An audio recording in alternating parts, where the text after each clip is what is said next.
The world is saved.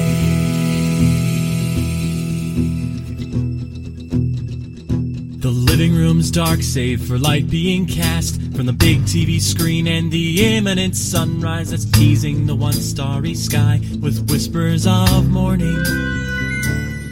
George, Lions. how you doing? I am doing very well. How about yourself, sir?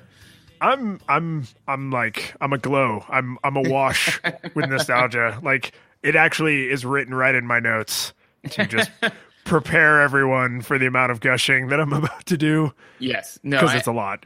Absolutely, I agree. I think that playing this game was very similar to laying on a nice warm beach and just having the nostalgia like lick at your feet and then just slowly carry you away. It was. Yeah. If I had just kind of like leaned back in my chair and closed my eyes and gone out at the end, I would have been like, no, that's okay. That was a good life. I don't get to see my children grow up, but the last thing I did was play Mega Man X. Emily and Anna, they'll be fine. You know, they're smart. You know, they're good. They have Susan. They're good. Yeah. So we played Mega Man X this time, January 21st, 1994, which is a little less shocking than some of the other games we've played when I checked the release dates. But I think I have so much disassociation with the release date for this game because this is one I've dipped back into like every couple of years pretty much for my entire life. Mm-hmm. Yeah, no, I've this is not the first time I have replayed this. Recently, it's probably been about 5 years or something like that. But yeah, no, I've definitely replayed this before now because it's a classic, you know. And I will say like the other ones like X2, X3, X17, Nope, not classics. No, yeah, exactly. No, I mean, I've played those, and I was just like, yeah, I could keep playing these, or I could just go play the one that I know is good, and inevitably did. Well, and I mean, Mega Man games by their nature are kind of easy to dip into.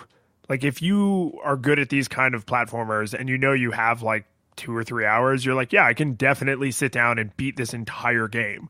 Or if you just really like wailing on certain bosses, you could say like, yeah, I'm just gonna play a couple levels and then I gotta go to work or I gotta go do this other thing. And you don't, it's not like an epic story, even though there's kind of a story. It's not like an epic story where you feel bad if you only read like chapter 6, but none of the rest of the book. You're like, no, I just really wanted to murder that one Maverick. So I did. And now I'm going to go do a different thing. Well, it's very similar, I think, so yes, there is a story, but I would say that Sigma is definitely like a mechanics villain, not a narrative villain. No. Like I could not tell you off of the top of my head what his beef was with everyone. All I knew is I was like, well, I gotta go kill that guy. Like I may be oversimplifying, but he basically has the motives of Bender. It's like, hey baby, want to get drunk and kill all humans? Like he believes like Reploids are the future and that humans are done. Yeah, no, and that's not an ignoble goal. I mean, so it's like it's like the X-Men, but he's Magneto. So he's Magneto with the X-Men. Yes. But anyways, as far as that goes, is you know, like just jumping in to like play a level or something like that. It's very much akin to like if you load up an episode of Steven Universe and then you kind of fast forward and just listen to the song, you know, and you're like, yay, okay, I gotta go do this other thing. Like it's akin to that. Hey man, I'm just here for the theme music, which we're gonna talk. I have a lot to say about the music, but let's start with the visuals. So, I mean, it does it even need to be openly stated? Like, these graphics are amazing, so good. Oh yes, no, the graphics are amazing, and again, you know, we typically try to split it off into, you know, visuals as far as just for aesthetics and visuals as far as how they mesh with the mechanics, and both are a beautiful pas de deux of, you know, finesse and beauty, you know, like I mean, because like the visuals are stunning in the sense that like the character designs I thought were all very unique and like fun and interesting and themed, you know, which was kind of cool because they were all like animal themed, you know. Yeah, which I'm pretty sure the X series is where that started. I think all the other ones were Mega Man looking robots, more or less. Like they're all about your size and they're like electricity themed or ice themed or whatever. But I think the X series is where they were like, what if animals? So that's when they kind of went with like the Power Rangers motif, where they were just kind of like, what if dinosaurs? What if cars? Yeah. I think. What if like. Well, they came out of the gate swinging because there were animals before. Like there was Toadman, right, in Mega Man 4, and they've used animals, but I mean, what even is a quanger? Like I could not tell you, and I do not know why, but Toadman seems like that would be a racial slur in the Mario universe. Oh my god. Like, I don't know, when you said that, I was like, man, no, that's you got no right using that word, and then like my brain was dude, like, you can't say that. You're gonna beep that. Oh my god, but yeah, no, I mean in the old NES Mega Man, like the bosses were themed to their levels, but here the bosses were themed to each other, and they all looked like unique and fun and interesting, and I think that this speaks a lot to the difference between when you are trying to use this level of technology to render lifelike humans versus very fantastical, things. Because I could look at, and I do not remember any of the names, so bear with me. But they all have totally shenanigans names. Yeah, like Flame Mammoth. Mammoth, yeah. Oh wow, I actually got that one right. Sweet. But yeah, no, like when I saw him and he just kind of like does his thing, I was like, yeah, it's a elephant that it also has it's obviously a fire elephant that is a robot. Like you can see it clear as day. Yeah, exactly. Like if you showed me that versus showed me, anything else from that era where it was supposed to be like a person, I'd be like, is that their mouth? Are those their eyes? Like, I don't really know. But is that their eyebrows or their eye line? What am I looking at here? But yeah, you look at Flame Elephant Robot and you're like, obviously. Yeah, duh, it's a Flame Elephant Robot. Even though I have more touch points for humans than Flame Elephant robots. Yeah, exactly. Like I see people every day and I can still struggle with, like some of those older games. But with this, I was like, yeah, Flame Mammoth. I've never seen one before, but I can tell you that that's what that is. So yeah, the visuals for aesthetics are just stunning. And they complement the gameplay very, very well. Like there was at no point where I was unsure where I was, where the bad guys were, what I was supposed to be at least attempting. Sometimes I would fail miserably, but I knew what I was trying to do, Yeah, and I feel like with the amount of crap that is sometimes happening on the screen at once, which isn't typically overwhelming, because it is a platformer, like it's kind of unfair if there's a bajillion things in your way, because it's like, well, I can only shoot straight, right? I can't like shoot up or at an angle or something, so I'm kind of at a disadvantage if I need to jump up there and there's a thing directly in my way. So they do a pretty good job of that with the level design, but you also, even when there are a lot of enemies on screen, you never feel like, oh, I didn't know that was there, I didn't know that thing was an enemy, I didn't know that thing would hurt me. Like it's always crystal clear, and yet the graphics never feel unbelievable. Like when you're walking on a platform and you see spikes that will kill you. Yeah, they're like fantastical spikes that would make no sense. None of this makes any sense, but like you don't look at it and say, oh, they had to make the spikes flashing red so that I would know they kill me. It's like, no, nothing you interact with looks like that. Right. And the first time you touch it, it kills you. And you're like, okay, everything that looks like that kills me, which is important because there aren't some spikes that heal you. Like all spikes, murder spikes, right? So you pretty much have this situation where once you learn a lesson, the game is consistent with that lesson. So they don't have to use kind of cheap visuals that make it seem not fantastical but unbelievable, because there's definitely a difference between this is a fantastical universe and this universe is unbelievable. Yeah, because I think that there's a big difference between like walking up to a pit and being like, oh hey, the murder pit, of course, because there's a living room, the dining room, and here's where we keep our murder pit, and then over here is the family room. We really kind of struggled between keeping those two rooms directly adjacent, because the kids play in the one and we don't really want them in the spike room.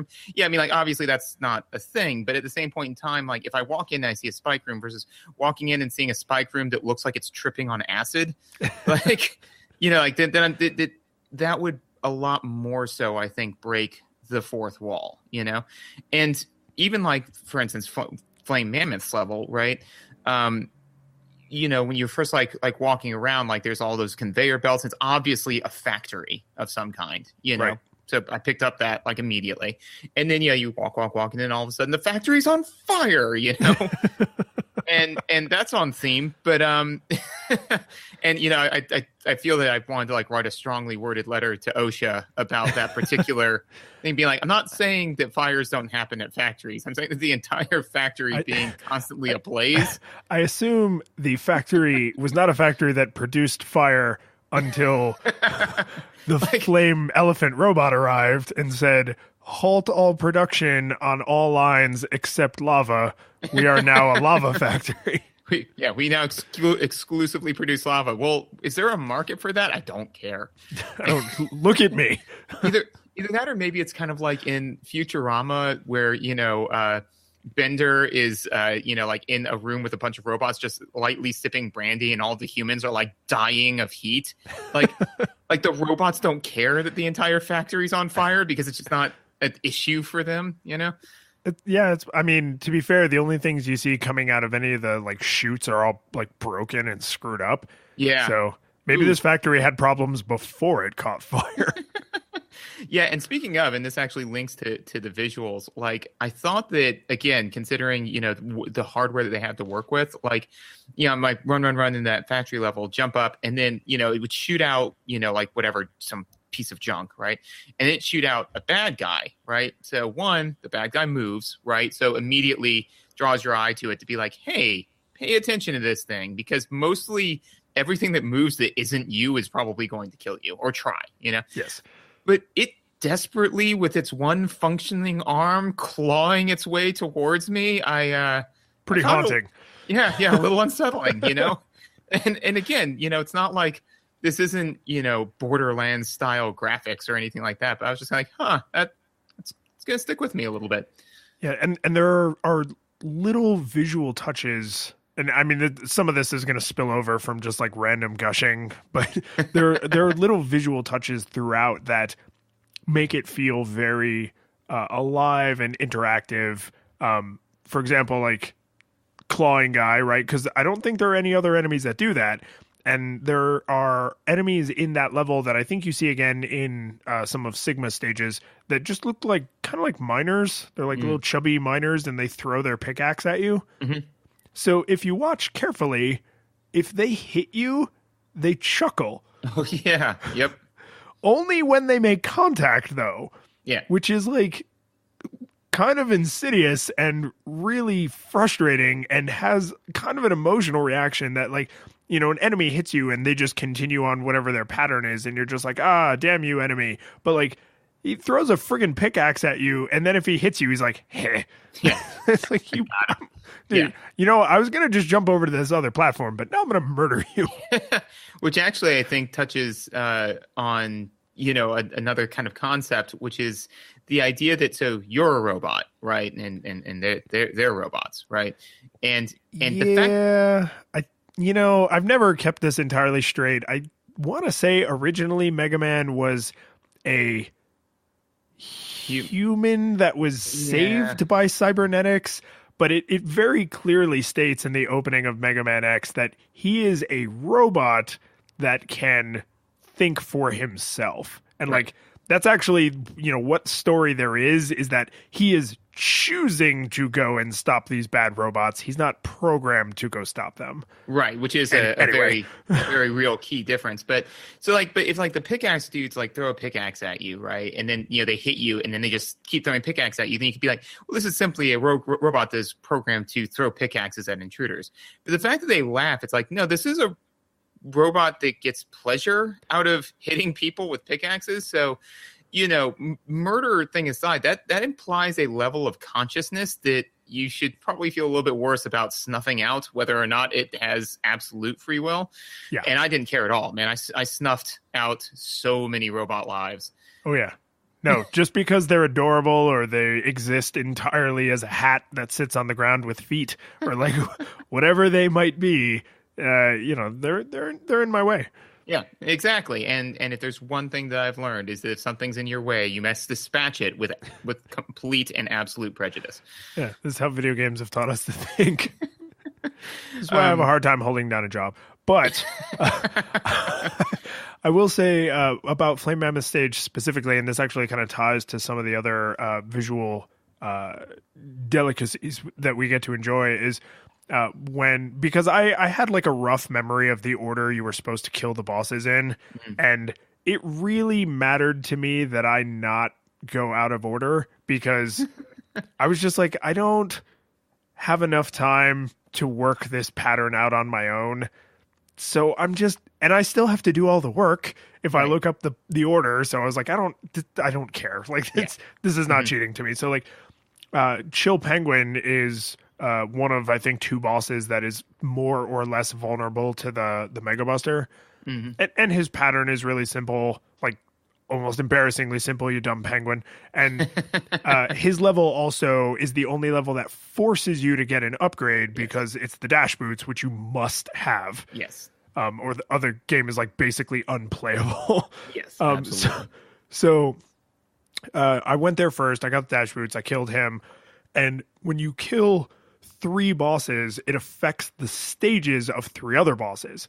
One of them is if you kill Chill Penguin, all of the lava in Flame Mammoth Stage is frozen, which makes his level so much easier to traverse. Yes, it does. And that's interesting because normally I'd save this story for later on when we're talking about gameplay, but it ties into what you were saying, which is that when I was playing, right, my order of operations was I want to do the stages in the order that gets me the pimp armor, that's fair. Yeah, because I wanted the cool armor because, again, it looks, and I didn't even care what it did. It just looks really awesome. Like it does. You get the cool shoulder wings. Yep, and you get the awesome helmet, even though the only thing the helmet does is let you headbutt certain materials, There's a few upgrades that are behind face protected walls, I guess. Yeah. Yeah, you've got this giant cannon that shoots missiles that's attached to your wrist, but no, use your head to bash this wall open. Yeah, exactly. Like stuff like that where I was just kind of like, whatever, it looks cool. So I wanted all of that swag. And so I did Chill Penguin, right? And all that. And then I did Chill Penguin and then the one where you get the head, which I think is the Falcon. And Storm Eagle stage? I think you might be right, yeah. Yeah, and so then it was on the Flame Mammoth to get the I think arm cannon upgrade or body upgrade, I forget which. Cannon. Cannon. So I like went and I did like the jump and I caught onto the ledge after like 15 attempts. Oh my god, that's like one of the hardest jumps in the game. Yes. And so like jump, and then like started to whittle my way up and then missed and fell, which means it's now done. And so I was like, because there's nothing for you to grab onto a second time. Exactly. So I was like, all right, try again.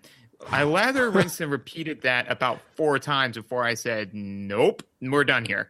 And so what I did was I was like, I'm going to go online and just find the code for exactly where I am now, plus having the Buster, whatever, right? And so when I was going online and like looking so I could find the code to basically put me where I was now, but not having to deal with that nonsense, that I found the code that said like, hey man, would you like for none of the bosses to be beaten and for you to have every power up available in the game? I said, yes, I would. And so once I did that, I then went back to Flame Mammoth Stage and everything was on fire. And so I was just kind of like, so I just said like, man, maybe this was like a point like halfway through where everything catches fire. And then, so thank you for that, because like I was just kind of like, I'm wondering why the stage wasn't on fire when I did it the first time and is on fire now. But I put it up to this, like the code putting me in a weird place. But yeah, because some of those codes they're not technically for gameplay because you would never arrive at circumstances where that situation happened. They're for debugging. Interesting. Yeah, no, it's to make sure that if you were in a circumstance that should be impossible, does the game explode? So it's like, if you fight Flame Mammoth with like the super Mega Buster that you shouldn't be able to have or whatever, just by example, does the game crash? And the answer should be no. So like even in these impossible circumstances, and then they just leave that crap in for funsies. Yeah, because why not? Because then eventually 15 years later, you find it and you get to play with it. Yeah. So before I talk about the other two cool visual stage things is so I had a similar experience to you with that jump, because that was one of those things where I got there and I was like, I am absolutely positive that this is the way to do this. I need to stand on this little ledge. I need to dash. I need to jump at the last conceivable nanosecond. And then the second I touch the little wall, I have to start jumping up like a psycho and smashing my head into the ceiling, because that's the only way to do it.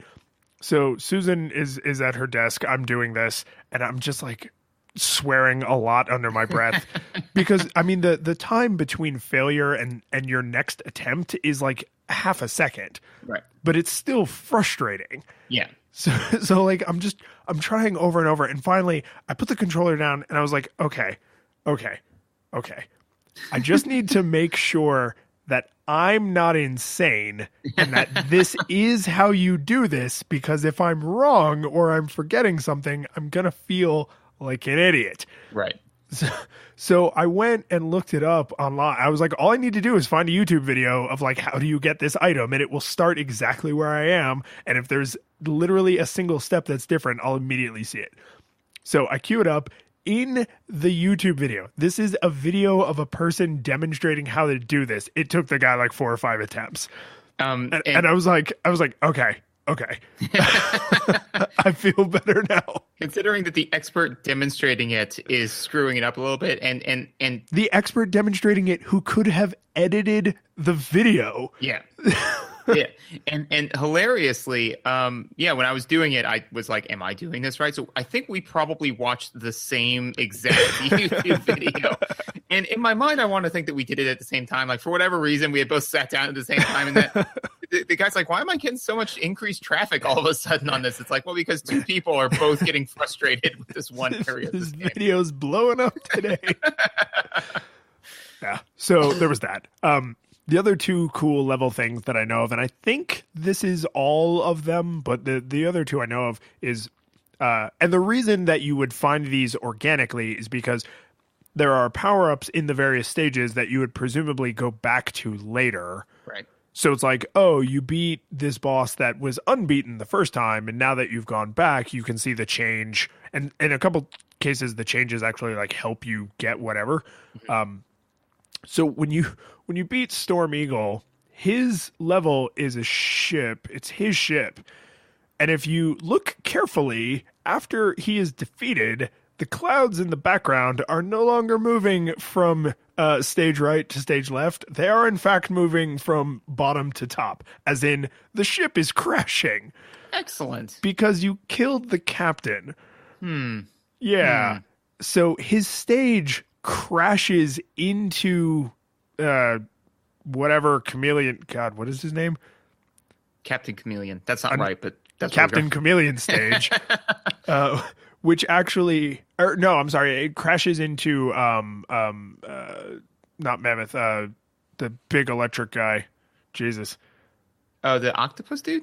No, he's the waterbend. This is terrible. I can't believe I'm blanking on all these stupid names. Electabuzz? No, that's a Pokemon. Yeah, yeah. No, Pikachu. No, it crashes into electric horses stage, and then I'm almost positive that's not right. And then in that stage, there were all these annoying places where like you could get electrocuted, and you could like have sparks like tracking along the ground, and there's a mini boss that can like charge in from the ceiling and electrocute you. But now that the ship has crashed into this building, it knocks the power out, and none of those things are there. So like the little sparks on the ground are gone. The mini boss can't charge up his weapon, so he's like severely neutered in his ability to kill you. And there's a whole section, I think it's actually 2 whole sections of the stages where the screen just goes dark. Yeah. And I mean, like, you have to stand there and wait for like emergency power to come back on. And then the other one is after you beat Launch Octopus, Jim the Chameleon stage, part of it floods, which helps you get to a heart tank. Yeah. No, that one I remember.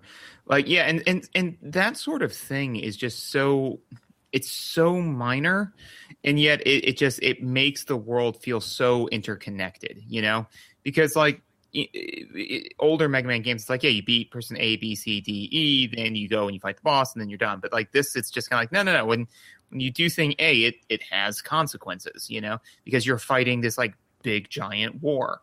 Yeah, and also for the visuals, and this is like my last real thing on it, is I thought that they did kind of a great job with and this kind of bleeds into mechanics a little bit, but like there's a couple of times when you is it just the once? I think it is. No, it's twice.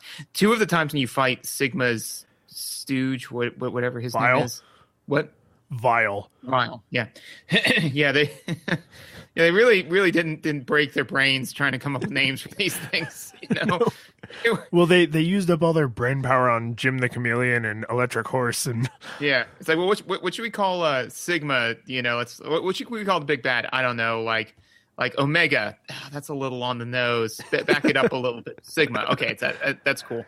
Well, because he's like the sum total of it. No. You made the sales stop selling. Okay, that's fine. What should we call his lackey? Vile.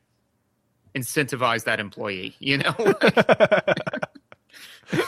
But yeah, no. So the two times when you fight Vile, especially the first time, like I felt that the visuals supported the fact that you weren't supposed to beat him.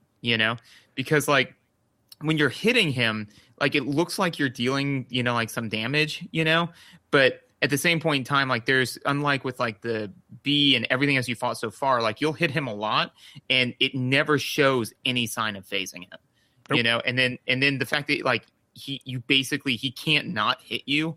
I remembered it, of course, but even as a kid, as I was just kind of like, I think somebody when I was younger said, oh, well, did you know you can beat him and blah, blah, blah. I'm like, I don't think you can beat him. And I even don't like, think you can. yeah, even 10-year-old me with none of the technology or the internet or anything, I was like, that doesn't sound right, Yeah, and there's a secret giveaway if you are a seasoned Mega Man player, which is, as a seasoned Mega Man player, that bosses get health bars. Yes. Vile doesn't get a health bar. Yeah. And yet he is friggin' wailing on you. So like there's that little tiny, like, even if you're not fully aware that specific thing is different, like that visual cue, you're kind of like, something seems off here. Like I can't jump over him and yet he's charging me.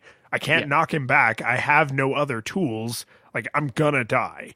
So I mean, you feel the way you're supposed to feel. You feel like helpless and panicked. Yeah. And even knowing all of that, like, a part of me, and like I said, I knew I couldn't beat him, but like a part of me wanted to be like, I want to equip myself better now that I'm like 31, and no, he just wrecks you so hard and so fast, and that's exactly, it's supposed to be like the all is lost moment, because it's basically like I just like walked into the cafeteria with my lunch, and he just sat down in front of me and started eating my lunch, and then I didn't have a lunch. And then luckily, the captain of the football team came in and said, like, hey, Vile, you need to stop eating this guy's lunch. And he said, like, come on, man, let's go lift. And then they do. So this is a fantastic segue into audio for me, because similar to visuals, there's music and there's sound effects and kind of how they both serve their masters. And when Vile has sufficiently wrecked you and is now holding you by the throat, which is already pretty intimidating, because it's like, whoa, I didn't realize enemies could interact with me in a way like this. So he's like holding you, and the music has completely dropped out, and then you think he's pretty much about to like pop your head off like a friggin' Pez dispenser, and you hear the Buster charging sound from off screen, and then it blasts and it knocks the arm off of his stupid robot, and now like there's all smoke shooting out, and then Zero's theme comes in when Zero like flies into the screen, and it's just like, it's this amazing moment of a single sound effect and a single new piece of music. I mean, granted, it's the first stage, so all the music's kind of new, but like it's a single sound effect and a single piece of new music, and you just like, all of that like fear and panic is gone, because you're like, well, whoever this is, they're at least not on his side. Yeah. And then I mean, he immediately identifies himself, and you're like, oh yay, thank God he's on my side. Yeah, Yeah, because I mean, like the game would have taken quite a turn if Zero came in and it's like da na da na na na na na. He's like, no, like I would never let this man kill you because I'm gonna kill you, and then like just started beating you to death. You're like, oh, with whoa. the arm that he knocked off the robot. yeah, that would have been a different game, especially if none of that happened at all. And you're like, Viles like got you, and he's like, now X, I'm going to destroy you, and then just like game over. You know, like it's like. Hey, they really phoned it in for this Mega Man game. Like, this doesn't follow any of the old.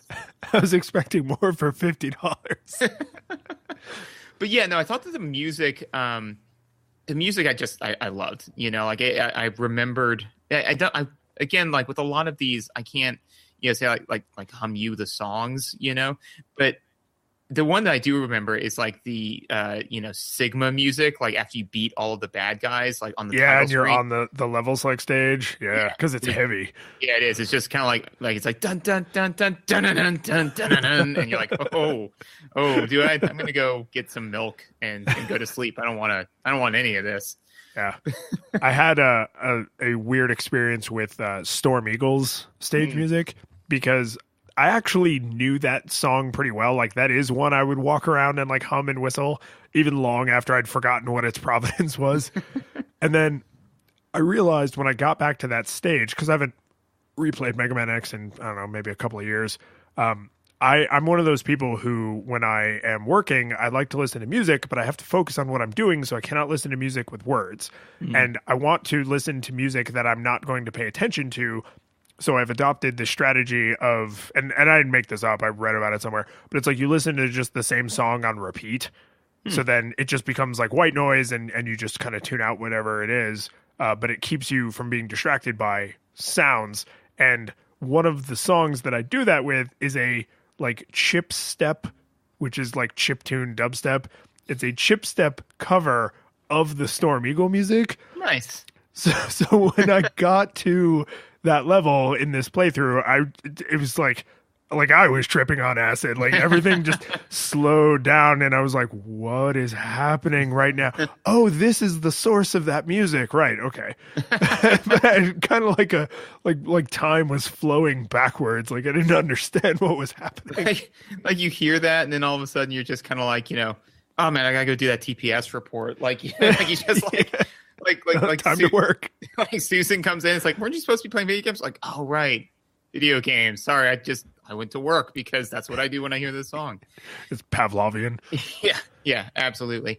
And I think that I don't know, as far as like music, just great. The sound effect that immediately puts me like right back to being 10 years old again is the Buster charging. Oh, so good. Yeah, so good. Yeah. No, like, and I don't know how you played the game, but I played the game like if I didn't have my Buster charged, like I was doing something wrong. Like I always had Y held down. Yeah, when you're walking between screens where there are no enemies in sight, you had better be glowing. Yeah, exactly. No, glowing all the time. Like if I wasn't firing a fully charged Buster shot, then I was like mad at myself. So yeah, agreed. So like, so I feel like if somebody were to play, some of the music from Mega Man to me, I'd be like, yeah, that sounds pretty close. Is that like a bad like translation? Like what? Why does it sound weird? Because there's not that like singular high pitched note in the background. Like if you add that's like there it is. That's the harmony. Yeah, it does. I wonder if they actually think about things like that. Like most people are going to be firing or charging all the time. Let's make sure that sound effect isn't like discordant with as much other stuff as we can. Yeah. And I think that they do a good job with like both the volume and the frequency of the noise, because I think if it was like up a few more, either decibels or, like the frequency was a little bit higher, it would be obnoxious, Yes. But as it stands, it's just like, it is just kind of like background noise, and you can also, immediately you have both a visual and an audio cue of like where you are in that charge process, because there's like, it goes like, and so you don't even have to like be looking at your character. You can be looking at whatever it is you're setting up to shoot and know just by listening what your charge level is. Yep. Well, and then when you get the upgraded Buster, you get the unbelievably insane looking pink level charge where it like crosses. And there's actually something I it's obvious based on the visual, but I just didn't think about it, is when you fire the super crazy buster shot, there's like a little shield behind you, and it doesn't travel off of you, so it will only kill things that are directly behind you. But I'm sure if you watch like an expert level playthrough of this game, people probably use that on purpose. Like, oh, when I jump over here, an enemy is going to be behind me. I'm not going to turn around and shoot him. I'm going to let my back thingy kill him. Right. Right. And like, that's a whole, and it makes a very satisfying like noise when like you launch that cannon across the screen. Oh yeah. No, I mean, and the sound when your buster hits something is also very satisfying, considering that it's not, like it's not like an opera, where like they're pulling together like 17-piece harmonies and things like that. It's just a single sound effect, but like we do that kind of like that, whatever that sound. I was always like, yeah, I got something. And the opposite of when your weapon hits something that did not take damage, it goes like bink, and it's so different than like the thud damage, like object striking object noise. It's high pitched and it's like anticlimactic. Yeah. Like you expect like, haha, I fired it, bink, and it makes the same bink no matter what level of buster charge you had or what kind of weapon you're using. If you are hitting their armor, or this is an enemy that can't be damaged in like their current phase or whatever, like the stupid little helmet guys that are freaking invincible. Why Sigma doesn't just send 1 million of them after you, I'm sure, has been the subject of many webcomics. Oh, yeah. No, actually, now that you mention it, I'm picturing like a phalanx, where like there'd be like one person on the front, and then, like the person behind would like shift forward and then drop, and then shift forward and then drop, Yeah. And that'd be pretty unstoppable. I don't know why he's wasting his time with, chuckling pickaxe man, like. Well, I assume he just took over whatever robots were like around, right? Like very, very Magneto style. Like he didn't create mutants. He went and found mutants that were sympathetic to his cause. And he was like, man, all these coal mining robots really hate their job. It's true, but then I would still argue that he's a bad manager, because he installed then middle management to manage his empire, and the one means of production that he has, that guy was like, let's light all this shit on fire. Just light it all on fire. And it's like, no, you use those to make those little pillhead dudes, and that's all you do. That's all you do all day. All I want to see is just those things cranked out forever. Yeah, this is why villains have to have built-in like villain stupidity, because otherwise they would almost always win. Either that, or like, what if those little pillhead dudes are actually as powerful as we are saying that they are, and that's why he didn't create an army of them. Because they would stop him. Yeah. Maybe he's smarter than we're giving him credit for. And he's like, no, I don't want an army of invincible things, because then once they look upon the breadth of their empire and weep, for there are no more lands to conquer, they will turn their invulnerable bodies upon me and clog our rivers with our dead.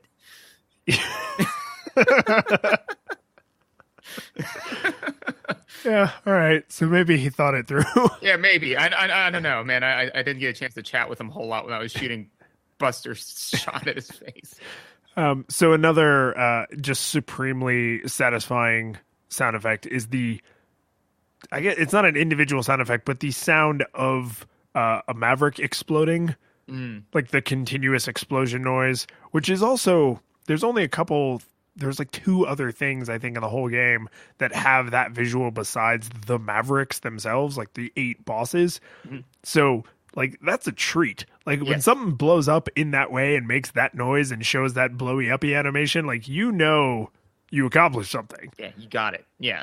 Oh yeah, absolutely.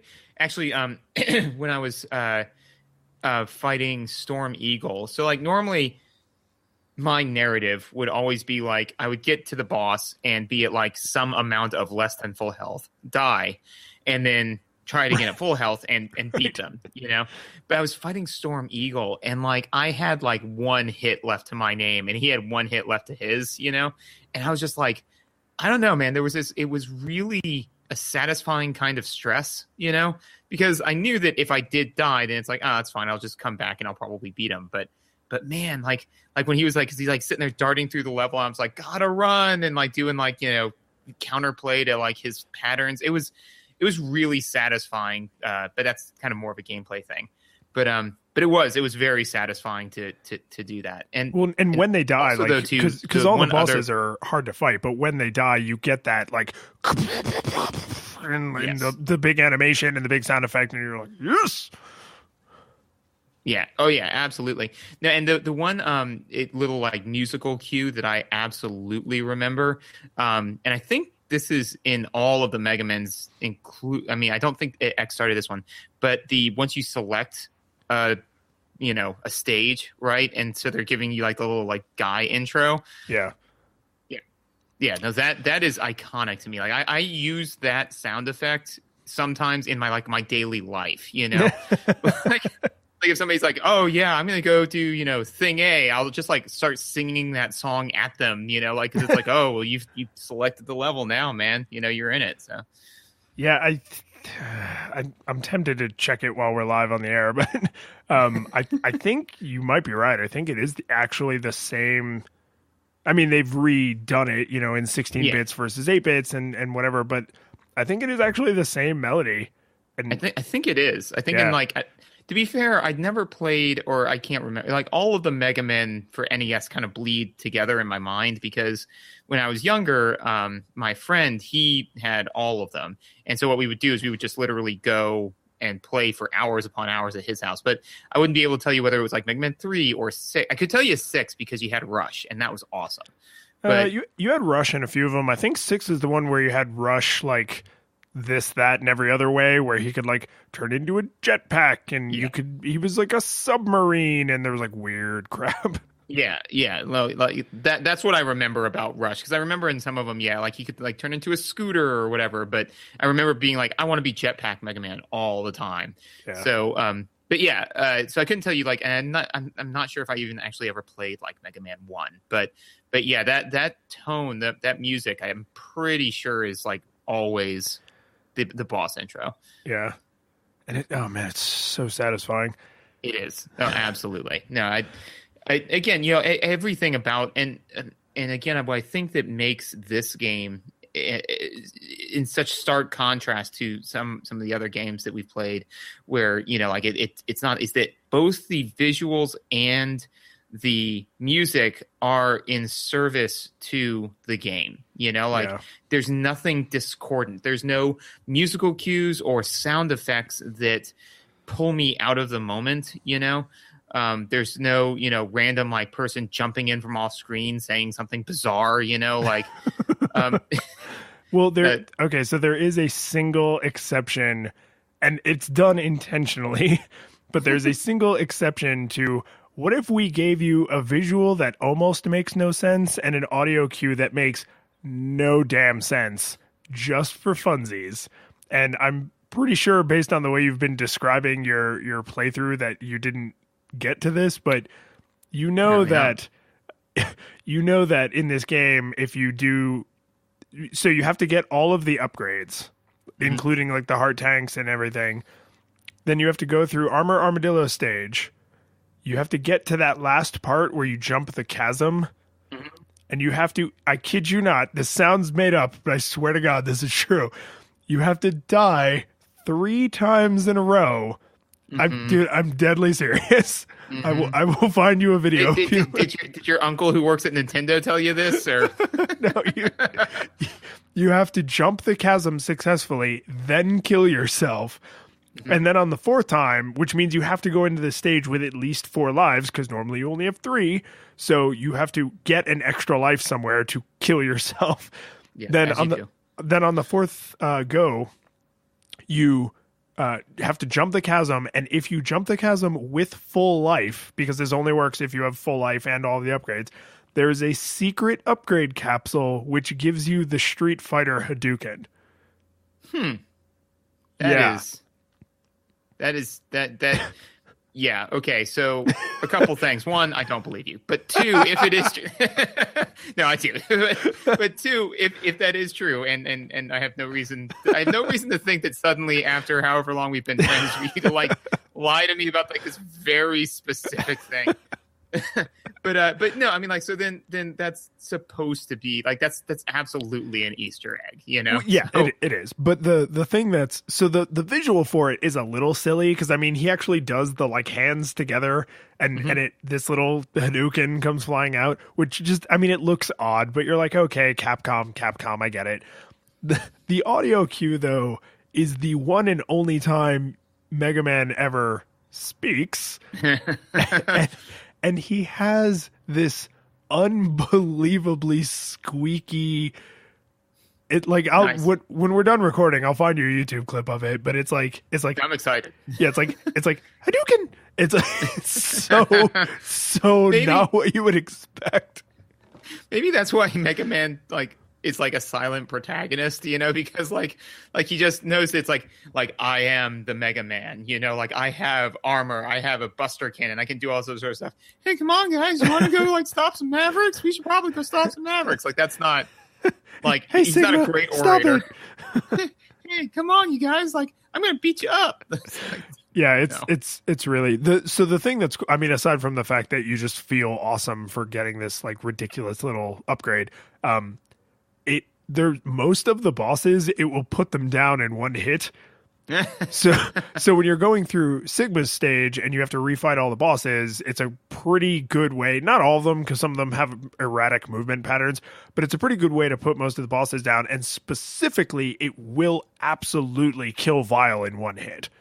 Nice. Yeah, so like Excellent. all of that like grief he gives you, and then he's like, you knock him out of his robot armor, and he's just like, you know, haha, I don't need that robot armor to kill you, and then you just go like Hadouken, and he just immediately bursts into explosions. It's like, Nice. I got you, you ass. Yeah, no, it's like what was it? There was that old 80s anime that the only reason why I know about it is because of Dragon Ball Z Abridged and Cell fighting the different, you know, Yeah, other anime people. But that was a it's- weird little tangent they went on. Yeah, it was. It was delightful, but and editing is great. I mean, obviously everything that they do is very well done. But it reminds me of the guy who's, you know, like the weird Mad Max kung fu thing. Fist of the North Star. Fist of the North Star. Like that reminds me of that where you know, Vile's like, you know, like, yes, you may have knocked me out of my power armor, but the minute we clash, you are dead. No, you are already again. And it's just like Hadouken. Like- And he's a hard boss. Like being able to basically cheat your way through that by just a single Hadouken is really satisfying. Oh yeah, no, I'm probably gonna go like spend another half an hour getting this Hadouken and then just figure. Actually, no. What I'm going to do is I'm going to look up online, find the passcode that just gives yeah. it to me. Yeah. Just find the passcode that will give you that and have that stage of Sigma's, you know, world unlocked. And yeah. I mean, even just watching a YouTube video of it would be satisfying, but doing it is pretty darn satisfying. But yeah, so as again, you know, to kind of put the capstone on audio, I think that they did a great job keeping it in service to the originals with some melodic callbacks. It's consistently aside from one insane Easter egg that you know, like kind of have to get a root canal through your ear to get at. I just think it's stunning. Oh, can I do have one last thing, and this is just another polish thing. And I forgot to mention like the blinking and like how you kind of pant when we were talking about visuals, like, you know, and those little touches all do exactly what you said before, which is like they just make the world feel so much more alive. Like when you're hurt, and you visually show that you're in pain. Like that's just a cool thing. But in the audio, when you pause the game and or when you go into like the menu to like select your weapon, the music ducks. Yeah. And that's it's not like that big of a deal, but Susan called out to me while I was playing and I paused it and I turned and I became intensely aware that I could suddenly hear her better, but that I still was like, because I was in the middle of a boss fight, and I still like felt tense because I could still hear the boss music. And I was like, this is an incredible way to let a 10-year-old answer their mom without completely pulling them out of the moment. Like, don't stop the music. Like, don't make the entire world come to a grinding halt. But by like ducking the music and being able to look away safely from the screen, but still hearing it like kind of in your do you call it peripheral hearing? I don't know. Sure. In the edge of your hearing, like it still keeps you a little bit tethered to like this fantastical world.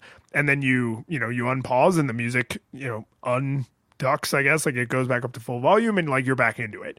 And it's like just little, like there was no opportunity for a polish moment, visual or auditory, that wasn't seized upon. And then, I mean, obviously, like, we're going to talk about controls and mechanics here where there's just a cornucopia of polish. Oh yeah, and I think that does lead us and first of all, I didn't even think about that, but yeah, that is an amazing way, because like if you hit pause and like the music doesn't duck down at all, right? You're gonna have to hit pause and find your remote and like mute and like what, and then like that's bad, right? But even worse almost would be like if you hit pause and then it just like shuts the whole thing down, because then all of a sudden you have now been crashed out of that reality. But like the nice synergy between the two really makes it work well for when you have to pause the game. And there's a video that I saw that has an interesting concept where it's called humane gaming. The idea that you have to, or you should make games that are humane to their players, as odd as that sounds. Okay. Yeah.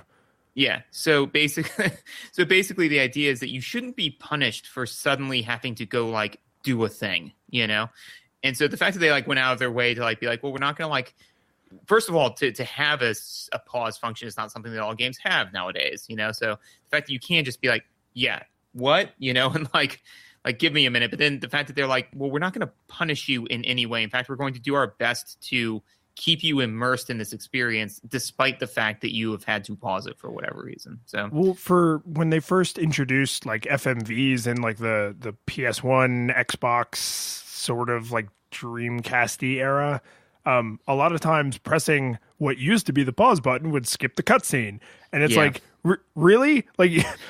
I needed to pause the game for a second for whatever reason, valid or otherwise, and you're gonna punish me? Yeah. Oh yeah. No. That. And it's always just so interesting to go back and play all of these games and see like at what point. To me, it's almost like going back in time and watching evolution kind of slowly happen. Because it's just kind of like, oh wow, you still got that vestigial tail. How's that working out for you? Like hunting and gathering, huh? I like my air conditioning, thank you. But yeah, like both cutscenes that. You hit start or X, or you hit start and it immediately blasts through the whole thing. Also, unskippable cutscenes are like equally obnoxious, because it's just kind of like, oh, okay, yeah, this is the 15th time I've seen this, but I'm going to go make a sandwich because I can't do anything about it. Yeah. So yeah, it's the fact that now I think most games, or most good ones, will generally like if you hit start or X or pretty much do any user input, they'll be like, are you sure you want to skip this? Press X again if you want to do this. And then you're like, yes, no, I definitely want to do this. Yeah, which is, it's okay to have that little bit of universe breaking where it's like, we were trying to show you a movie and you're saying you don't want to see the movie. Do you really not want to see the movie? Because once you walk out of the theater, that door doesn't swing the other direction. And it's like, yes, if I'm trying to skip the cutscene, it's because I'm really sure, right? But thanks for checking, because if I had accidentally just drop the controller or hit it with my thumb or something and then you skipped it without asking me, I'd be pissed. Yeah, no, it's very similar to like, if you're in a movie theater, right, and your kid like leans over to you and says like I have to go pee, and you say like, are you sure? Because you're gonna miss the movie. And they're like, yeah, no, I'm sure. Versus like if they leaned over and just said like, hey, and you just like grab them by the scruff of the neck and just like walked out of the theater. It's like, whoa, hey, I just was. I'm just going to tell you I really like this movie. Well, we're out of it now. So this actually, this harkens back a little bit to something you said about like, the earlier games, like the NES era games, and how they like a little bit bled together, which I think isn't totally unreasonable. But Evolution was definitely in play there. And because these were all NES era games, it wasn't a technology limitation as much as they just hadn't baked in these game mechanics yet. So in the first game, you can't dash, you can't slide, you have no Mega Buster. The dash didn't get added, or it's a slide actually, didn't get added till 2 or 3. I think it was 2. The Mega Buster didn't come in until 4. Wow. 4, man. 3 entire games before we got our. Oh yeah. No. Yeah. I'm pretty confident I did not play 1, 2, or 3 because I cannot remember a Mega Man game where I was not allowed to. No, I take that back. I think I might have played 3 or 2 once with my friend, and I think that story went like, "Why can't we charge? I don't like this at all." And then I think we just didn't. We stopped playing and then did not ever play it again. 1 and 2, I think, are culturally really significant because they're so like Cutman and Gutsman and Electman. Those are all Mega Man 1 bosses. And then Mega Man 2 had like Quickman and oh crap, I'm blanking on there's like 2 other like really well known, not that well known if I can't think of them, but like those were some of the bosses that were always on like the merchandise and used in the cartoon and stuff. So like their impact. Gutsman? Gutsman, yeah, he was in the first one. Okay, but there Rockman I know is another. Yeah, Rockman is the Japanese name for Mega Man. Is it? Yeah. Technically, I mean that's the pun. Is he's Rock, his dog is Rush, like as in the band Rush, and his sister is Roll. So it's Rock and Roll, and then the main baddie from the old like pantheon is Bass, and his dog is Treble. So they all had like music-y names. This is very Akira Toriyama, you know. Like... Oh yeah. I mean, I don't know if that was just something that was that time in Japanese culture, or if Japanese culture just really loves puns. But in the 80s, they were big on some puns. Yeah. No, I didn't know any of that. Like the one thing I do know from like Mega Man, like my one like piece of like Mega Man lore is it's just kind of like Dr. Wily.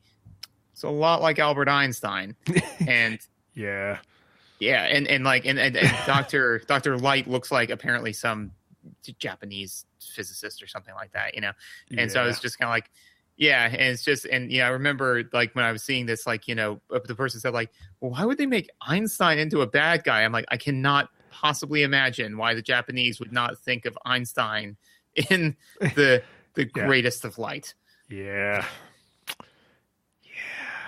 Anyway, not to take that down, but you know, like, so I think actually, so we went off on a tangent about the NES ones, but I think there's actually a relevant thing here to link it to controls, which is the Mega Man X series, you know, the Super Nintendo iterations and the NES iterations had what somehow seems like identical controls that were somehow then made better. Like the jump arc, the movement speed, the pace that the game moves all actually feels almost identical from Mega Man X to the earlier NES games.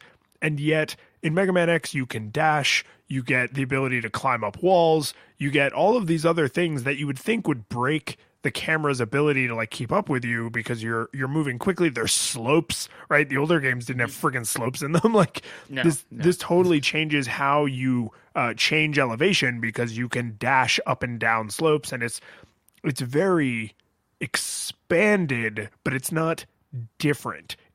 They kept all of that rock solid foundation that made that series so popular on the 8-bit systems, and they're like, what are all of the things we could add that would just make all of those things better? And I mean, that's like for a first attempt, like Mega Man X, the first one on Super Nintendo, the first one to add in all of this nonsense, and yet like every single change was just a freaking home run. Oh yeah, no, because I think that they probably like sat down and they said like, what are the core aesthetics? Like, why do people play these games? Let's not change any of those core aesthetics. Let's simply change some of the mechanics and like some of the ways that we implement that. Like, so for instance, like slopes, right? Let's take that. Like, you can't you fire purely linearly, right? So in the old Mega Man games, there probably weren't any slopes just because the software probably would have scrones to try to handle that kind of stuff.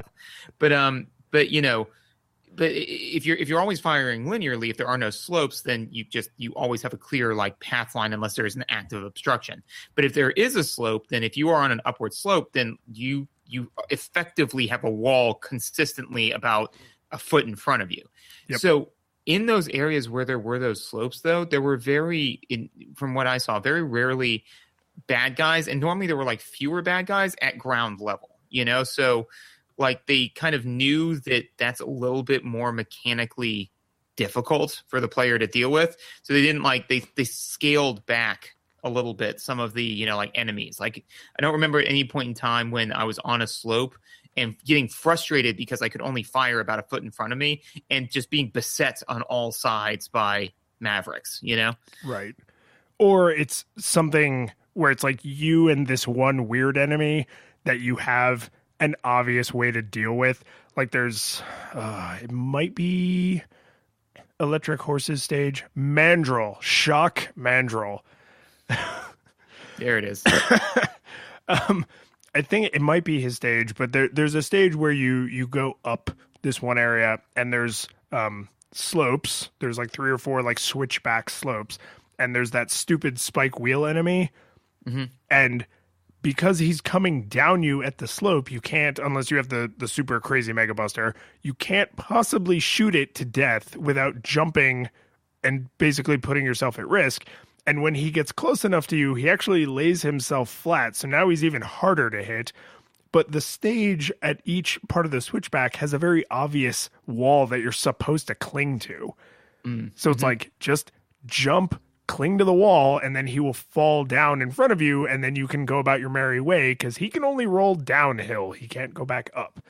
Right? So it's like, you're presented with this challenge where it's like, okay, the Mega Buster is not the right tool here. So you either have to use a different weapon or you have to use avoidance, basically, and like avoid the conflict. Yeah. And the fact that you have a life bar and the amount of damage that enemies typically deal you, and plus you can get the heart containers and increase even more, is I think also very important, because unlike some of the other games that we've played, I thought that I had room to explore. You know, so like if a bad guy would like come up to me, smack me, I'd be like, what if I try this? And he'd smack me again. I'd be like, well, what about this? And he'd smack me a third time. And then most of the time, like if I started to like really lose, I would then just leave him alone and like move on, you know, and then like go get some health or whatever. And then like maybe like, you know, in another playthrough, come back and try some other stuff. But as opposed to some of the other games from this era where it's like, if you make a mistake, then you are set back 5 minutes of your life, so you're just like,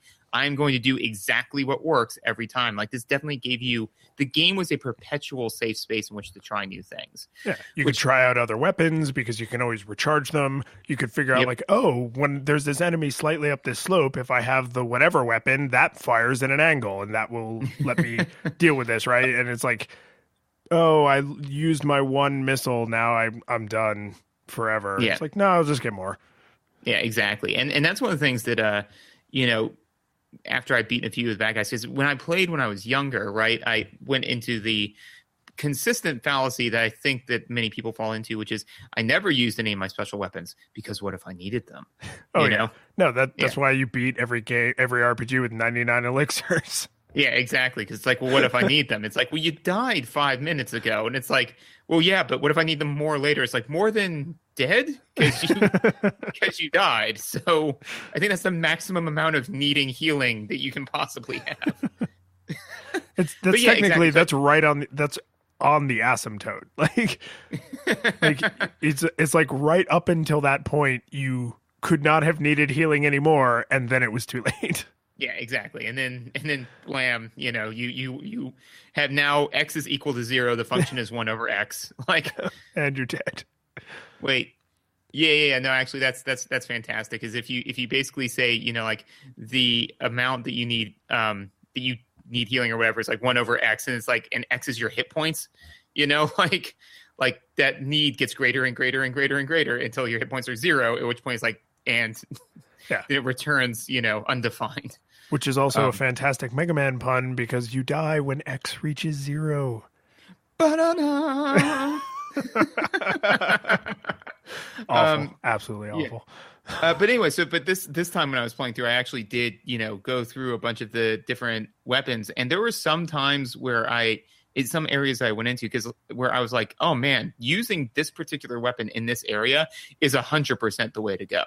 And then I was like, maybe it's just this particular weapon that's amazing.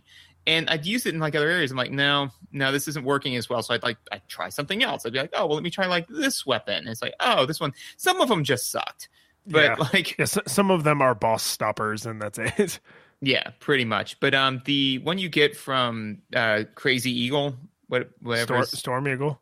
Yeah, mm-hmm. I'm gonna get it wrong every time. But his was amazing for the beginning of Sigma's stage, for two reasons. One is that like there are those little like tortoise dudes that you have to do like 2 or 3 like super busters. Yeah, the super tortoise or ultra tortoise. They have actually a funny name. Oh, neat. But you have to like hit them 2 or 3 times with your Mega Buster, or once with that tornado, and it just wrecks them. I was like, oh, neat. And so then I went through there, and then you then have to platform on all of these different, like moving whatever. Yeah, flyy. with the stupid little helicopter robots. Exactly. And while other helicopter robots are coming to kill you, and because the wind tunnel like sticks around, so if I fire it and then I get moved on a platform, the wind tunnel moves more slowly than I do, which actually gives a giant hitbox that makes me basically invulnerable, So I would just lay one of those bad boys out and then just not have to worry about the bad guys, because then if they touched that and I am inside of it, then they died, So I'm realizing you were working with the tools that you believed you had available to you. Because I know exactly what part you're talking about, and I know exactly how I handled that problem because I remembered being a child and knowing how to handle that problem. So by the time you got to Sigma, did you have the Buster upgrade? Yes. Do you know that in Mega Man X, they introduced the ability with the Buster upgrade to charge your alternate weapons? Yes. Do you know that Sting Chameleon's alternate weapon makes you invincible? No. That was the piece of the puzzle I was missing. Yeah, when you're fighting him and he goes like he blends in with the background for a minute, and even though you can still see where his outline is really clearly, you cannot hit him. Mm-hmm. Well, you get that. And nice. You actually, because I think we talked about this with another game we played where like you go invisible and then you also don't know where you are. Well, because you're playing against the computer, it would only harm you if Mega Man actually became invisible, because obviously the computer just has to act like it can't see you. Right. So when you use Sting Chameleon's thing, it actually has a very cool visual effect of you just flash different colors. And while you are flashing, you are invincible. And I don't just mean like, oh, they don't see you. I mean, you cannot be harmed. You can just blaze through enemies.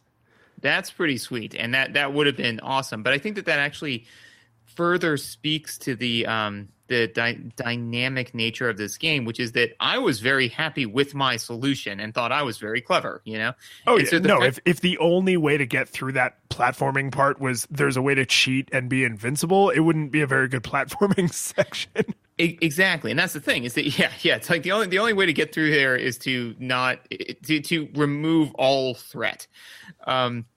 No, but I mean, that's the thing is that, it's just kind of like it's a good game if there are multiple solutions to a problem, Agreed. So like I was like, I'm using this one tunnel thing. I'm like, oh man, this is pretty awesome, and then you're like, oh, well, Sting Chameleon's thing makes you invincible. I'm like, that's also fantastic, and I'm sure there's somebody else could be like, oh, well, I used Flame Mammoth's thing and that's the way I do it. It's like, oh, well, that could also work, I'm just awesome at platforming. Shut up, Jimmy. I did it. I went through the whole game using only the Mega Buster, and it's like, why you bother to come to stuff like this, man? So what did you think about, were there any bosses or challenges that you felt like were unreasonable? Because there's there's one and only one specific thing in the game mechanics that I can think of that I found frustratingly unacceptable, particularly in Armadillo stage, to the point where I was like, this mechanic is broken. But I kind of want to hear what you think about this. So in order to answer that question, I first have to give you the information of what happened to me when I was playing this game, which was, like I said, I got frustrated on that one thing, and then went into the store and they said, like, hey, instead of just, using the code to get this one thing you want, it's a fire sale and everything must go. Do you want all the things? And I said, I absolutely do. So I did that. And then I played through a few more stages, and then I was like, okay, well, and it was like one of those things where I was like looking at the clock. I'm like, I've got like 15 minutes, So then I loaded a save where it was like, so that way I could go fight Sigma, and then, got past Vile, got to have the gut wrenching thing of watching Zero as he spoke to me without his legs. Yeah. Ripped in twain. Yeah. Like, some horrible 70s Vietnam movie, and then just spoke to that, shed a tear, and I was like, okay, it's time, Sigma. You, me, and oh great, the baby's awake. And then and then I had to stop. So I may not have gotten, but so in that story arc, I did not have anything where I got exceedingly frustrated, but I am sure that there are things that exist. So this is the one, and this is technically true throughout the entire game and in every Mega Man game that exists. But the one mechanic that I found frustrating because of the dash ability. So think you have the camera, fixed on the screen, and you dash, and suddenly you have covered a huge amount of ground, right? Mm-hmm. Like, because Mega Man actually doesn't move all that fast. Like, you compare like Sonic and Mario, and it's like, oh, Sonic is like, the camera can't even always keep up with him, and Mario's kind of like trotting along, but he can run. Mega Man really doesn't move very fast. Like the speed at which things are happening is not what makes a Mega Man game difficult. And then adding in, well, that's because you look like you want to make fun of Mega Man. No, that's actually because all of the games, each of the main characters is only allowed to have a certain amount of momentum. And so Sonic, being, of course, the smallest, it moves the fastest, and then Mario less so. And then Mega Man, because he's so heavy, he doesn't move as fast. I didn't know if you knew that. Like, that's... Really digging your heels in on this one. Yeah, no, just like Mega Man X this far. No further. So because you can dash now in this game and forevermore after this, I think, you can suddenly change what is in view of the camera, like really dramatically, and not always on purpose, because you can also dash like off of a wall jump. And I think in the later games, they even added the ability to dash in the air where you could like jump and then dash to the side. Yep. Well, what happens when the camera moves? Any enemies that were in that frame magically come back to life. Yes. Yeah. No, that's true. And there were a couple times where like I did a wall jump or something to avoid one enemy and summoned the zombie corpses of all of these other previously vanquished enemies who remember me and hate me for killing them. And they are out for my oil, blood, I don't know, the hydraulic fluid, but like they're pissed. And now you are... It's not frequent, but occasionally you're now interacting with enemies who are coming at you from a direction that they were not meant to come at you. Right. Because the first time you saw them, you were over here and now you're over there. And it's like, oh crap, I'm not really in a good position to put up with this new threat layered on top of my existing threat. And there's a couple sections of a couple stages. I know Armored Armadillos was one of them where I was trying to interact with like enemy one and I would jump to avoid him, which would respawn like 4 other enemies that I would have to put down. Then I would go back to interact with that first enemy and I would jump to avoid him and shift the screen just enough. And I was just like, like this is the one thing where I'm like controller through the drywall angry. And I mean, it's like if you have a perfectly clean white canvas and you put a single black dot on it, you're going to really notice that black dot. Like, I understand this is an incredibly trivial thing, but once it became a problem, I couldn't like unsee it. Yeah. So two things on that. One, I did have my own personal experience with that. It was not quite as I guess stark or as frustrating as yours, just because mine was way sillier. So like basically like I like ran and like from point A to point B, bad guy spawns, right? And I like did like a dash jump to like avoid him and didn't got hit and then fell down, right? And so then I picked myself up, dusted my armor off, and then jumped up again, which spawned that same bad guy, and I got hit again. And I did that about 4 times before I was like, okay, I gotta stop. Like, just take a minute, think it through, because literally it was like watching a video. If you had taken my first attempt and then just put that on repeat, like that's what I did, like 4 times in a row. So like to me, it was less frustrating just because like I was just laughing at myself for how poorly I was like executing the skill challenge. And then that was the one time I saw it. But you had that moment to like catch your breath. The 2 or 3 times that it happened to me, I had like, it was just fighting an endless horde because I kept respawning enemies, and then avoiding them meant interacting with a different respawning enemy. So it was just like, you know, left and right on the screen and just enemies until I was finally like, I'm just going to take the damage and plow through this one enemy so I can progress. And I did do that a couple of times where, you know, if I caught myself in the loop, I was like, whatever. And I just like take the hit and then plow through. But imagine that from Mega Man's point of view, because like it's frustrating to us because like, you know, but it's peekaboo physics gone, you know, like crazy, right? Because like, so from Mega Man's point of view, like he like leaps off of the wall, you know, to like go grab this other wall, and all of a sudden these enemies like materialize in front of him that he's already killed. So in my mind, there's like this shattered like robot corpse, you know, like at the bottom, and it just like comes back to life. Mega Man's like, no. So it's way worse for Mega Man, you know, like that's some true survival horror stuff right there, man. Yeah, agreed. Other than that, I really have like nothing but good things to say about the mechanics in general. Like, and some of them are mechanics, like the way the weapons work. Like, it's very super obvious when you shoot Electric Horse with your Chill Penguin weapon that's his weakness, because it freezes him in place and he takes noticeably more damage.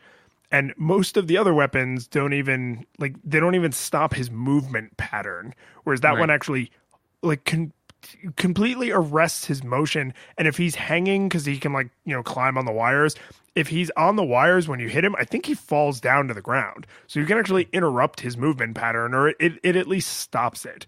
And and all of the boss's weaknesses, when you hit them with the weapon they're weak against, at the very least, it like breaks the flow of their motion.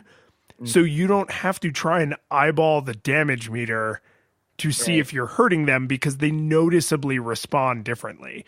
And then in certain cases, they, I don't know why, but like with Flame Mammoth, if you shoot him with the Boomer Quanger's like clipper thingy, which is not his weakness, by the way, so you have no reason to be doing that unless you're just trying. If you hit him enough times with it, his trunk falls off. Horrifying. Yeah. Did not know that. Yeah. And it's like, it's a really weird and interesting little attention to detail, but it's kind of like, were you just expecting people to be spamming the wrong weapon in an attempt to figure out what the right weapon is? Because, I mean, how else would you do that? Like, if you didn't have a Nintendo Power and you didn't have GameFAQs.com, like, you would have to do trial and error until you knew what the right weapon was. And I don't remember any other bosses that have similar interactions. And there's actually a couple of exceptions. Like, Storm Eagle has absolutely no interest in his movement being arrested, even when you hit him with the right weapon, which is in some ways like interesting and different. Like, he doesn't stop flying when you shoot him, because that would be awkward. Like, how would he recover from that? And when he's doing his wing flappy thing, it doesn't stop the wing flappy thing, because it's more important to the difficulty of that boss that if you forget what you're doing, you can be blown off the stage. Right. Right. So like it would be too unfair in your favor if you could just stop him from doing anything. Right. And that's kind of like those, like you said, attention to detail, Easter egg kind of things, I think are nice in a game like this, just because, well, okay, so first of all, the way the stages are set up makes for a tremendous amount of replay. Like, I remember when I was going through at one point, seeing something and being like, oh yeah, no, I remember I need like this person's weapon in order to get to like that area or whatever. Right. Right. And I remember both being at this stage of my life, like it was a weird emotion because I was like both happy and excited to like plumb the depths of like this game and, see all sorts of stuff. And then immediately sad that I would never have the time to do it, But that's the thing, is that they were making these games, especially back in the day, assuming that they were for kids, which they were, and that this game was going to maybe be like the only one you got until your birthday or Christmas came around or whatever. So it had to be good for like many, many, many hours. And I really feel that it is, because the idea is it's like, once you've beaten, King Chameleon's like level, you have a reason to go back because, now that you've also beaten Flame Mammoth, you can use Flame Mammoth's thing to do this other thing in this level in order to get like this like minor secret or what have you. So I could definitely imagine like with the trunk falling off thing, like me talking to a kid on like the playground and be like, oh, well, did you know if you use the boomerang thing, then his trunk falls off, and me being like, I am going to run away from home and bring my SNES and figure this out right now because this is very, very important. But it would give me a reason to like go back, and try and play again. But I don't feel that and literally I never knew that. Like I just found out right now. So I don't feel that at any point my experience was less because I never found that out. But, now knowing that, I'm kind of like, oh, neat. Should probably go check that out sometime, Yeah. Yeah. And it's full of that. Like there's, in the final Sigma stage. So, cause there's 4 of them. So in the last one, which is essentially just a shaft you climb up and then you go fight Sigma, there's a hole in each side of the wall that this little like caterpillar looking enemy crawls out of. And if you have the armadillo shield in like full charge, they can't wear that shield down ever. They're like 0 hit enemies. So you can sit there and just continually allow them to kill themselves on your shield forever. And they will drop power-ups, and then so you can fill up your E-tanks, you can fill up any of your weapons, like you can get whatever you need to then go in and fight Sigma. And those are the only enemies in the stage other than the boss. So it's like it's not spoon-fed to you. Like it's not, oh, there's this stupid caterpillar that's actually just a lame way of letting you recharge your E-tanks. It's more like, hey, enemies drop health, what kinds of weapons you have, and what kinds of weapons you have available to you when you're climbing a wall. So you have all of the puzzle pieces, and then if you put them together, it's incredibly rewarding to just be like, oh, I just have to hang onto this wall for, 10 to 30 seconds. I'll kill 1,000 of them. They'll drop the health drops I need to get the full E-tanks, and then I can go up there and fight Sigma. Well, his dog, and then him, and then his head in a bigger robot. Yeah, exactly. And because like the idea being, at no point, like some other games that we played, is there a point where you reach where you're like, I have now messed up to the point where there is no reason to attempt anything anymore because like so. So like with Sigma, like let's say you fight him and you lose, right? So you went in there with 4 completely full sub tanks. And, like the whole thing, you blow through them all, you die, right? So now you're about to go fight them again, but with literally 1/5 the amount of health that you previously had. Yeah. The chances of you winning if you couldn't win the first time are inconsequentially small. So the fact that they give you like a quick, easy way to be like, okay, here's a way, we're not going to spoon feed this to you, like you said, but like here's a way for you to get the health and items that you need in order to make another solid attempt at this. And that's, absolutely amazing game design. Some of the gating mechanics that they do, I think are really impressive.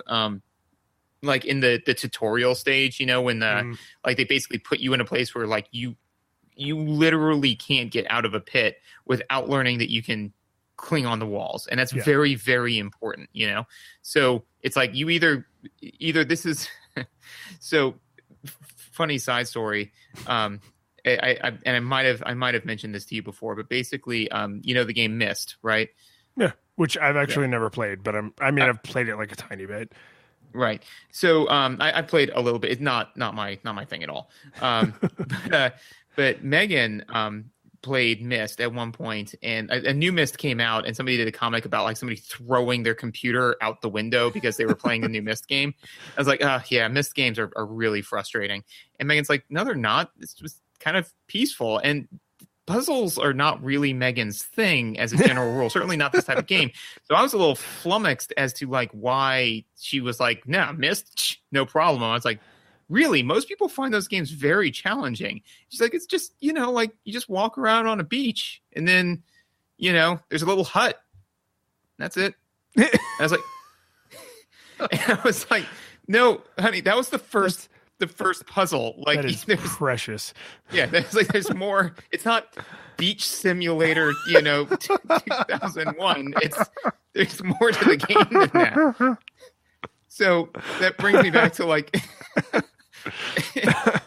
if you couldn't get past that first gating mechanic, then this would be like, you've got reason to think the game's probably not actually this short. This isn't Beach Simulator 2001. There's probably a way for me to get out of here. Well, and it immediately would signify to you, like, if you couldn't figure this mechanic out, this game might not be for you. Yeah. If after someone told you how the mechanic works, you're unable to execute it, this game is definitely not for you. Like, yes. if you had to go to your older sibling or your cousin or your friend down the street and be like, hey, can you, wall jump me out of this pit? It's like, don't play this game. Or stay in the pit until you can wall jump out, because that's going to be a fundamental way you interact with the world. Yeah, exactly. No, I agree with you. If you have to call in air support, for the first challenge in the tutorial, be like, no, I'm not going to do this for you, because then basically, if you want to sit there and watch me play this game, we can do that. But that's what this is going to amount to if you cannot overcome this challenge. So, yeah, little gating mechanics like that, which I think are very fascinating to, like see and to interact with now, because I didn't know that I was being taught, at the time. But yeah, the fact that now it's like, oh no, that's great, because now the developers know for a fact that I have this skill. And so now they can create puzzles that rely on me having that skill, Yeah, the better the better a game is at being a video game, the harder it is to really appreciate a lot of this stuff. Because like intrinsically, like, yeah, by the time I was at the end of the game, I was the friggin' man. Like, I had all these power-ups and I could do all these things and I had all these abilities. And it's like, yeah, you didn't have any of those things when you pressed power on your Super Nintendo the first time. The game taught them all to you and gave you these powers and abilities, some of which are just powers in the game, but most of which in a game like Mega Man are you learning to be Mega Man. Like you have the shoulder buttons, and because it's a Super Nintendo game, you have the shoulder buttons which let you scroll through your weapons. Yep. So you can literally, without pausing the game and halting your forward momentum in any way, like switch weapons and use them in like new and crazy and exotic ways. And you don't have to really figure out any of that. There's all this space between you need to be able to dash, you need to be able to wall jump, you need to be able to shoot. And if you can do those things, you can beat the game. But then there's all of this other stuff that's still there for you to learn and that's still taught to you in interesting ways. Like, here's a challenge, like the thing you said with the Storm Eagle Tornado. Like, here is a platforming challenge that seems unreasonably hard. Like, right. Impossibly unfairly difficult compared to every other platforming challenge you've interacted with, unless we're just suddenly bad game designers, like our good lead game designer quit that morning and we had to make the Sigma stage. Like unless something like that suddenly happened, you can pretty much bet that you should have the tools in your arsenal to resolve this problem. And, even more to your point, you have more than one way.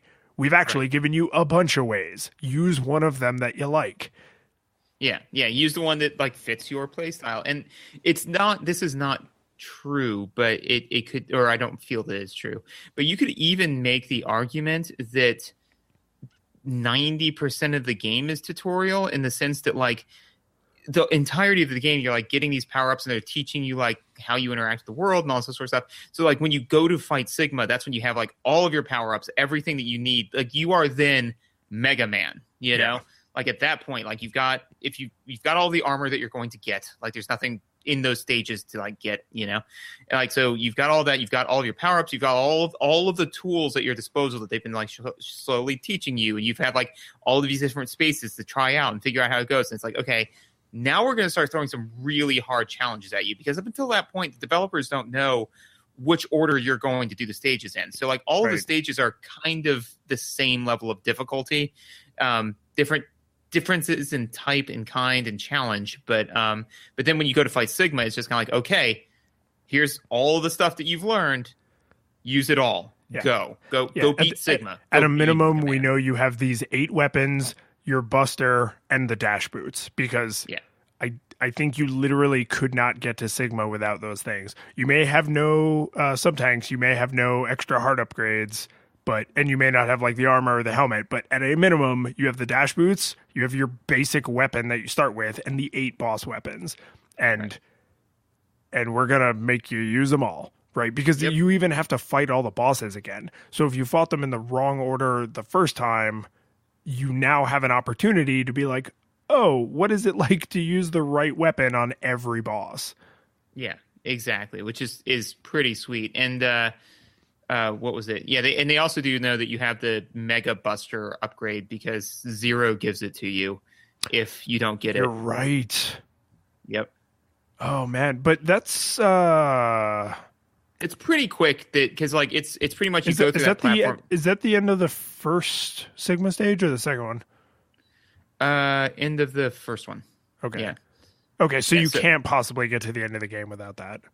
Correct. Yeah, because basically you fight Vile again, and then Sigma or Zero gets captured, and I'm just going to go through it. It's so heartbreaking to me. I don't know why. This is really, because actually I think, I don't know if it was this or something else, but basically like, so so Zero, like it's like, no, he breaks out, he grabs onto Sigma, and he's just kind of like I'm not finished yet, and blows himself up. And then like you beat Sigma, and then he's like gone from the waist down, and then he gives you his Buster upgrade, and he dies. And like a part of me is like, no, why are they putting him in the ground? No, he has so much more to do. Like, why, Daddy? Why, Mommy? Why are they putting Daddy in the ground? And I was just kind of like that. It hits that same kind of emotional note for me. Yeah. So, which, considering how little dialogue and character development is done through cutscenes, like that means you became that emotionally attached to a character through like 3 interactions. Because you see him in the first stage, you see him once you've beaten all the bosses, and then you see him when he dies. Yeah. And yet you have this like strong attachment to this character, that his death is not just like, oh man, Zero was cool, but it's tragic. Like his life was cut short. Yes. Yeah. Well, especially because like the entire theme, people way smarter than me have said this a number of times. It's like the entire theming of Mega Man is, gaining strength over time. So it's kung fu. It's acquired skill through hard work, right? Yep.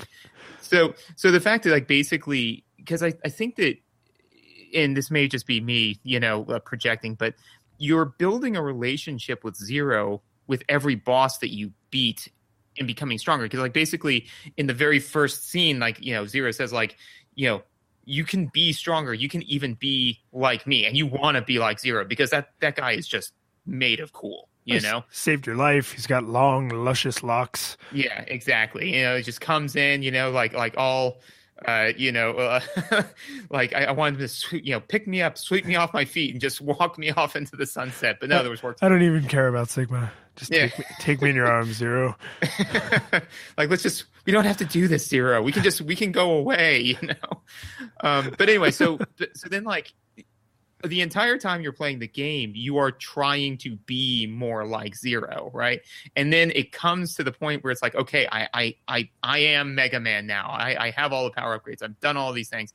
And then you find out that you still need Zero. So there's like that part of, I don't know, like this may just be me, but there's this part of you that feels almost guilty that with all of the work and all of the effort, you still weren't strong enough, you know? Yeah, it's pretty brutal, man. I'm not gonna lie.